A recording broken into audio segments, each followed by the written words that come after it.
في اول كومنت مثبت روح شوفه الاول وبعدين تعالى كمل. وبنشوف بعد كده في الفصل يامي بيجيب غدا وبيقعد مع مي وبيقول لها تعالى نتغدى مع بعض لوحدنا، ومي بتوافق وبيروح فوق سطح المدرسه، وهناك يامي بيلاحظ ان مي جايبه معاها كيس، ولما بيحاول يشوف ايه اللي موجود جواه مي بتصرخ وبتمنعه، بس الكيس بيتفتح بالغلط وبيبان ان جواه بسكوت. ومي كانت بتفهم يامي انها طول الفتره اللي فاتت كانت بتحاول تتعلم ازاي تعمله، وبفضل ناجي اخته عرفت تعمل بسكوت كويس الى حد ما. ولما يامي بيحاول يدوق بسكوتة مي بتمنعه وبتقوله انها ناشفة لدرجة انها ممكن تكسر سنانك، وبتاخد منه كيس البسكوت. وبيصادف ان اليوم ده كمان جلسة تصوير ليامي وميجو اللي بيروحوا مع بعض بعد انتهاء اليوم الدراسي، بس يامي الجنتلمان بيقول لمي انه هيكلمها على الرسائل ومش هيسيبها لوحدها. ولما مي بترجع البيت بتفضل تحاول تعمل بسكوت تاني ليامي، وبتبقى مستنية منه اي رسالة زي ما قال لها، وبتفضل طول اليوم تمسك التليفون وتسيبه كل شويه زي المجنونه على امل انه يكون وصلت اي رساله من يامي، ومش بتبقى عارفه ان البي جنتلمان بيبقى رايح بيت ميجو بعد جلسه التصوير وبيتعشى عندها. وهي طبعا بتستغل الفرصه وبتفضل تحكي له قصه حياتها وانها قد ايه سترونج اندبندنت وومن وبتعتمد على نفسها من وهي صغيره، وبتطلب منه انه يجي يتعشى معاها كل يوم بعد ما يخلصوا جلسه التصوير. وعلى الناحيه التانيه مي الغلبانه اخيرا بيوصل لها رساله من يامي كاتب فيها بكل برود انه خلص شغله ومروح بيته،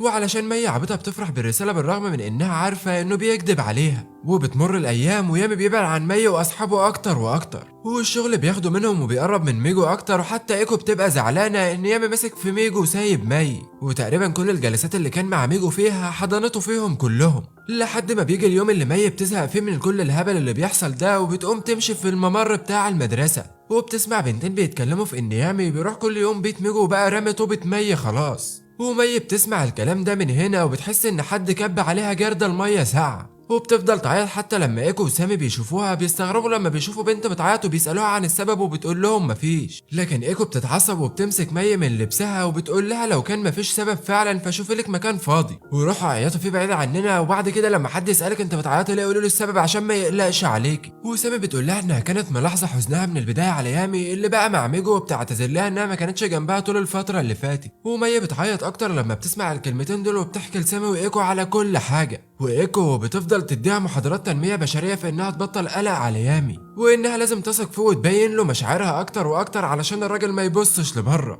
ومي بتاخد بنصيحه ايكو وفجاه بتروح تتمشى لحد ما بتوصل ليامي وبتسحبه من قفاه وبتقوم رازعاه بوسه قدام المدرسه كلها في رمضان.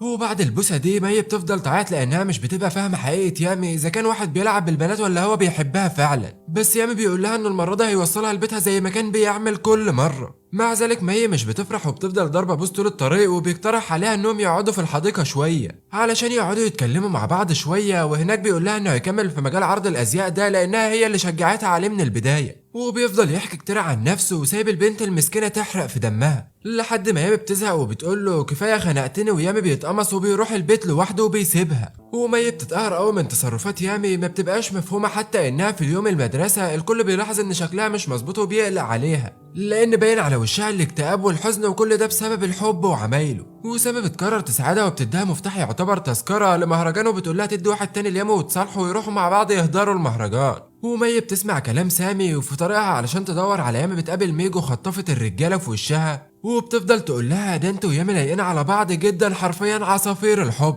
ومي في لحظتها بتسمع شويه بنات بيتكلموا ان ميجو كتبت في مجلتها انها معجبه بشخص حاليا، والشخص ده شغال معاها عرض ازياء واكيد الشخص ده هو يامي، وفي اشاعات بتقول انه راح البيت عندها كمان. مي اول ما بتسمع الكلام ده بترجع في كلامها ومش بتدي المفتاح ليامي، وبتمسك شنطتها وبتروح بيتها بدري عن ميعاد خروج المدرسه. وايكو بتزعل لما بتشوف مي في الحاله دي وبتطلب من يامي انها تكلمه على انفراد، وفعلا بيروح لايكو وبتوريه مقابله ميجو في المجله والكلام اللي هي كاتباه عنه، وبتعرفوا ان اشاعات كونه راح للبيت عندها وصلت للمدرسه كلها، ومنهم مي اللي قاعده بتحرق في دمها وروحت بيتها بدري. وبتقوله لو كانت مي هي اللي اتصورت مع راجل تاني وراحت بيته وما كنتش هترضى بكده، واللي ما ترضاهاش على نفسك ما ترضاهاش على بنات الناس. وبعدها يامي بيتاثر بكلام ايكو وبيلغي جلسه التصوير مع ميجو وبيجري علشان يدور مع مي، لكن مش بيلاقيها، حتى انه بيرن عليها وبيلاقي تليفونها مغلق، ولما بيروح لها بيتها مش بيلاقيها برضه. وعلى الناحيه التانيه مي بتكون ماشيه حزينه في الشارع وبتعيط وبتفضل تمسح دموعها بايديها، لحد ما الاسوره اللي ياما عطاها لها كانت عباره عن حب بتتقطع وبتعتبر دي اشاره. ولحسن الحظ ياما بيلاقي مي في الشارع اخيرا وبيفضل يعتذر لها طول الطريق، لكن مي مش بتبقى فرحانه وبتقول له انها قرفت من ساعه ما حبته لانه بقى شاغل كل تفكيرها ومش عارفه تعيش زي الناس الطبيعيين لدرجه انها بقت مخنوقه. بس ياما مش بيستسلم وبيفضل يعتذر لها وبيفهمها ان مفيش اي حاجه بينه وبين ميجو.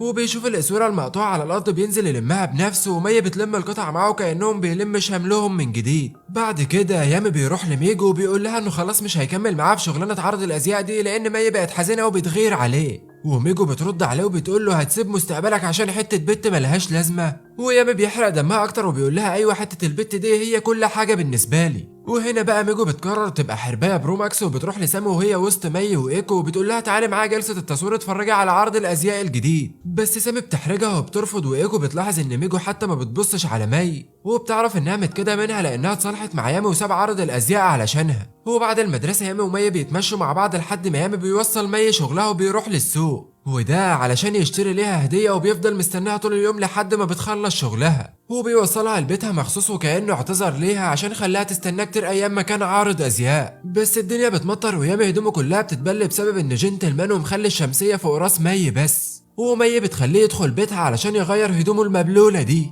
ويامي بيستغل الفرصه دي وبيديلها الهديه وبتكون خاتم وبيقول لها اعتبرها خاتم الخطوبه. وفجاه مي بتوصل البيت من شغلها وبتلاقي بنتها جايبه راجل البيت، بس هي اوبن مايندد بقى وبتفهم الموضوع وبيقعدوا مع بعض علشان يتعرفوا على يامي. وياما بيفضل يقول لها طنط بنتك دي ملاك دي اكتر واحده جذابه في الدنيا، وبيفضل يمدح فيها لدرجه ان امها بتقول له كفايه اوفر بقى يا ابني، وبتكون مش مصدقه اساسا ان في حد صاحب بنتها. بس يامي بياكد لها كلامه وبيفضل يمدح في مي اكتر قدامها لحد ما بتعيط وبترتاح ليامي وبتعرف انه شاري بنتها بجد. وفي اليوم التاني في المدرسه مي بتروح بخاتم خطوبه يامي، وميجو بتولع لما بتعرف حوار الخاتم ده، وبتكون قاعده معاهم قرايب اللي بيكون باين عليها الغيره الشديده من مي. وبعدها بيظهر شخص جديد واللي اسمه تاكي، وهو بيكون الولد صاحب يامي اللي كان بيتضرب قدامه. ويامي كان بيعمل نفسه من بنها لانه كان جبان وقتها وخايف يتدخل نفسه في المشاكل. وتاكي ده كبر وقرر انه ينتقم من كل واحد اتنمر عليه وسبب ليه اذى، وعلشان كده بقى بيروح الجيم وربى عضلاته علشان يربي اللي اتنمروا عليه. وفي اليوم اللي بيقرر فيه يروح يواجه المتنمرين دول،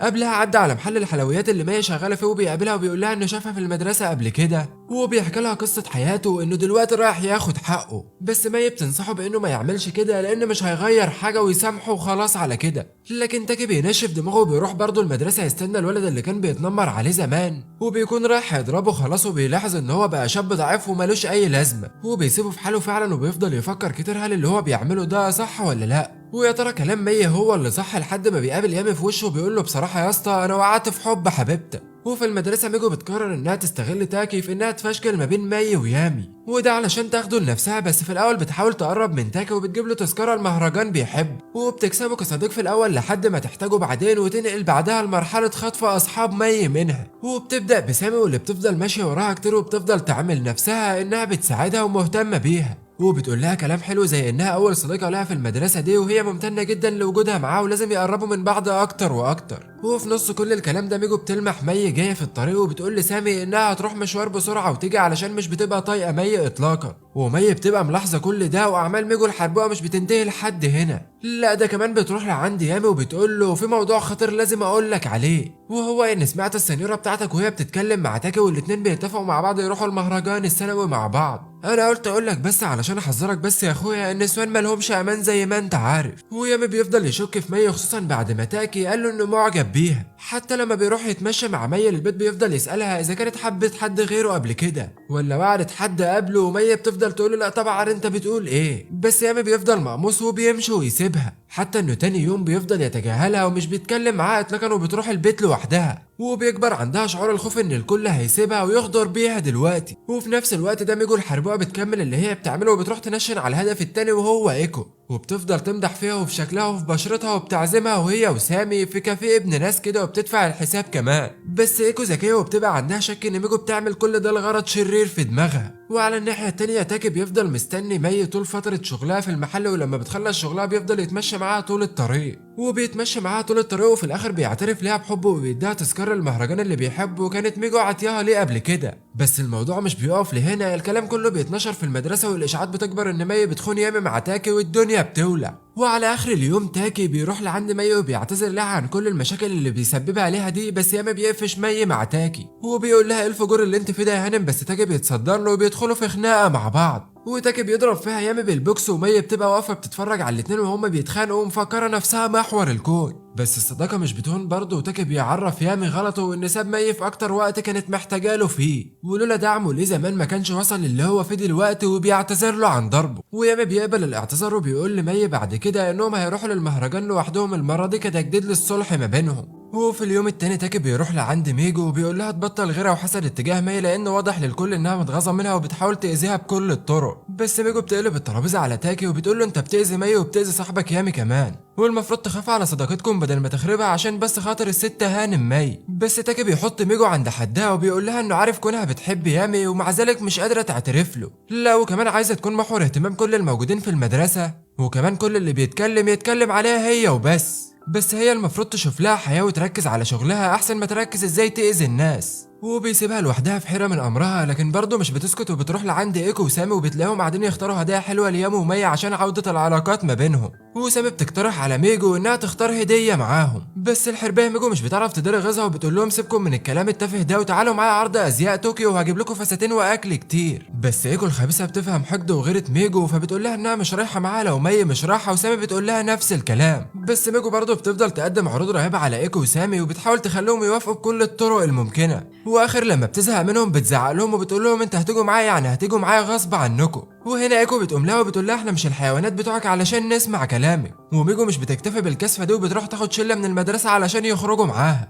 ولما واحده ما عزمتهاش بتيجي الخروجه بتطردها، ولما الكل بيشوفوا وقحتها بيسيبوها وبيمشوا. وبتفضل بقى ميجو المغروره اللي فاكره نفسها تقدر تشتري الناس بفلوسها وحيده. وعلى الناحيه التانيه السنيوره مي بتحضر شنطتها للمهرجان اللي هتروح ليه مع يامي. وتاني يوم بيروحوا المهرجان ومي بتبقى فاكره نفسها انها هتقضي لحظات رومانسيه مع يامي، لكن يامي بيفاجئها لما بيخليها تروح الملاهي الموجوده في المهرجان، وبيركبوا كل الالعاب الخطيره الموجوده لحد ما مي بتقطع الخلف خلاص. ويا فرحه ما تمت علشان لما مي ويامي بيقعدوا في مطعم قعده رومانسيه بتلاقي ناجي اخت يامي واخوها جاي معاها كمان، وناجي بتشبط فيهم وبتبقى عايزه تقضي معاهم باقي اليوم، وكمان طلعت جايه مخصوص مش جايه صدفه ولا حاجه. وعلشان يكمل الحظ السيء ناجي بتاخد مي علشان تركب معاها نفس الالعاب الخطيره من تاني. وطول الوقت ده ميجو بتكون حابسه نفسها في البيت وجالها اكتئاب مش بتبقى راضيه تكلم اي حد خالص. ولما اخيرا مي ويامي بيبقوا مع بعض بيجي اتصال ليامي من شركه الازياء اللي كان شغال معاها، وبيقولوا له انهم مش عارفين يتواصلوا مع ميجو وخايفين يكون جرالها حاجه. وهنا مي بتدرك انها وش فقر رسمي خلاص. ويامي بيسيب ناجي مع مي وبيقول لها خدي بالك منها لحد ما ارجع بسرعه. ويامي بيوصل بيت ميجو بس بيلاقي هناك بنت من الدفعه بتقول له انها بتيجي كل يوم وبتخبط عليها وبتجيب لها اكل، لكن مش بترضى ولا بتفتح الباب حتى تاخد الاكل. بس ميجو بتفضل تصرخ وتقول لهم محدش بيحبني محدش محتاجني وكلكم بتمثلوا انكم صحابي وكلكم بتستغلوني عشان مشهوره وبتقربوا مني عشان تاخدوا مصلحه على قفايا وفي الاخر بتسيبوني وتمشوا. بس البنت بتفضل تهدي ميجو وبتقول لها كلنا معاكي وبنحبك بس انت حابسه نفسك في زون الحزن ولازم تخرجي حالا. وبتفضل تهديها وتقنعها ان هم معاها، واخيرا ميجو بتخرج من بيتها وبتترمي في حضن البنت وبتقتنع بكلامها. وفي الوقت ده مي بتكون وصلت لبيت ميجو هي كمان، بس ميجو برضه بتفضل تبص لها بنظرات احتقار. وبعدها ميجو بتحاول ترجع لحياتها الطبيعيه تاني وبتروح تعتذر لوكاله عرض الازياء وبترجع لشغلها وبترجع كمان المدرسه، لكن المره دي بتلاقي كل البنات بتعاملها باحتقار حتى انهم كتبوا لها رسائل كره في الخزانه بتاعتها ورموا الديسك بتاعها بره الفصل. بس سامي بتكون الوحيده اللي واقفه جنبها هي ومومو البنت اللي من الدفعه اللي كانت السبب في رجوعها لحياتها. وبتمر الايام لحد ما بتيجي اجازه الصيف وبتقابل الكل في مهرجان الصيف، بس مي بتحضر المهرجان من غير ما تكون لابسه اللبس الياباني التقليدي وبتحس نفسها عابطه وسط كل اللي موجودين. ويامي السيمبا بيقول لها انت حلوه في اي حاجه تلبسيها حتى لو شوال بصل. وسامي بتقطع اللحظه الرومانسيه دي وبتقول لهم مش في الشارع يا جدعان احترموا نفسكم. وبيمر الوقت في المهرجان لحد ما الكل بيتعب وبيروح بيتهم. ولما مي بتوصل بيتها وما بتهزها لانها اتصلت بيها كتير وما كانتش بترد وكانت مجهزه لها اللبس الياباني التقليدي عشان تروح بيه المهرجان، لكن مي بتقول لها انها لسه راجعه من المهرجان اساسا، وما في الحاله دي بتحكم عليها انها تروح المهرجان تاني، بس المره دي تكون لابسه اللبس اللي هي محضره لها وكمان تحط مكياج وتخرج مع يامي لانها مصدقت بنتها تبقى بتتصرف بانوثه وبقت محبوبه بين الناس. وفعلا مي بتسمع كلام امها وبتبعت رساله ليامي وبتقول له فيها انها جايه المهرجان تاني علشان تشوف الالعاب الناريه. ويامي بيفضل يستنى مي في المهرجان، لكن خلاص بتبقى الالعاب الناريه خلصت ومي بتوصل متاخر، وبتفضل تعتذر ليامي لانها خلته يرجع المهرجان تاني على الفاضي. بس يامي بيفضل واقف متسمر في مكانه ومش مصدق الجمال اللي هو شايفه، لان دي بتكون اول مره يشوف فيها مي بمكياج، لا وكمان عامله تسريحه حلوه في شعرها، وبينسى كل التعب اللي كان فيه وبياخدها في حضنه. ومن هنا بتقضي مي اول اجازه صيفيه ليها مع حبيبها واصدقائها، ومش بتبقى متخيله كميه الغيره الفظيعه اللي حصلت ليها في وقت قليل. ولما الدراسة بترجع من تاني في أول يوم مدرسة، مي بتوصل لها رسالة من يامي وبيقول لها فيها إنه تعبان وهيغيب من المدرسة النهاردة. ومي بيبقى عندها شوية شعور بالذنب لأن قبلها بيوم كانوا خارجين مع بعض وفضلت تلف بيه اليابان كلها في عز الشمس، واكيد الراجل بقى تعبان دلوقتي وجات له ضربة شمس من كتر اللف. وهنا ايكو بتقترح على مي انها تسيب المدرسة وتروح تزور يامي، وفعلا مي بتاخد بنصيحتها وبتبعت له رسالة انها تيجي تزوره دلوقتي. ويامي بيفرح لما بيقرأ الرسالة وبيتصل بيها، لكن ناجي الخبيثة بتاخد منه التليفون بسرعة وبتقول لمي ان اخوها مش عايز يشوفها النهارده وبتقفل في وشها السكة. ومي بتفتكر انه مش طايقها بسبب ان في خروجه امبارح كان كل ما يقول لها كلمتين رومانسيين تديله بوكس من الكسوف. وعلى الناحيه التانيه يامي بيفضل قاعد مقموص ولا بياكل ولا بيشرب علشان نيجي اخدت منه التليفون ومش راضيه تديهوله تاني، سايب حته الطفله دي تتحكم فيه. وبيبقى كل تفكيره انه مي ما تفتكرش انه بيكرهها او مش طايق يشوفها، وبيفضل شايل الهم. وفي المدرسه الشله بتتجمع علشان يشوفوا ايه الدنيا مع مي وبيتصلوا بيها، ومي بتقول لهم انها لسه ما راحتش البيت يامي، وده لان اخته اتصلت بيها وقالت لها ان يامي مش عايز يشوفها. بس تاكي لما بيسمع الكلام ده بياخد التليفون وبيقول لمي تروح تزور يامي برضه، لان الكلام ده مستحيل يطلع بجد والمفروض تكون هي اول واحده عارفه ده. ويامي بيبقى قاعد في بيته حزين وتعبان وبيبقى مستني اي رساله من مي لحد ما بيوصله اتصال، هو بيطلع ان هياكا هو اللي بيقول له ان عنده اخبار حلوه وان بقى عنده حبيبه وحبيبته دي شغاله في محل حلويات واسمه مخبز المزرعه، وهو دلوقتي هيروح يتفسح معاها. وطبعا كلنا عارفين مين الوحيده اللي شغاله في محل حلويات في القصه كلها. ايوه هي اول حد يجي في دماغك بالظبط يا صديقي، وهي مي. وهنا يامي بيتفزع لان مي هي اللي شغاله في مخبز المزرعه، واخر مره راح فيها ما كانش حد شغال فيه غيرها. وهنا يامي دماغه بتفضل تشتغل وبيقول ان مي بتخونه وانه مش كفايه عليها واكيد قرفانه منه، وبيفضل يصوت زي العبيط لحد ما نجي بتيجي وتديله بوكس هي كمان. وطول الوقت ده مي بتكون واقفه قدام بيت يامي بس خايفه تدوس على الجرس، وبتفضل متوتره وبتروح وتيجي وبتستخبى ورا العمود اول ما بتشوف طفل صغير ماسك ورده، وبيبقى هو كمان متردد يدوس على الجرس، وبتساله اذا كان جاي علشان نجي وبيقول لها ايوه. والطفل بيدخل البيت ويامي بيستغل فرصه ان الباب مفتوح وبيهرب بسرعه علشان يقابل مي، ومي اصلا بتكون ورا العمود مستخبيه والاتنين مش بيشوفوا بعض. ويامي بيروح لمخبز المزرعه وبيلاقي ان حبيبه هياكا بنت غير مي اساسا، وبيستريح نفسيا لما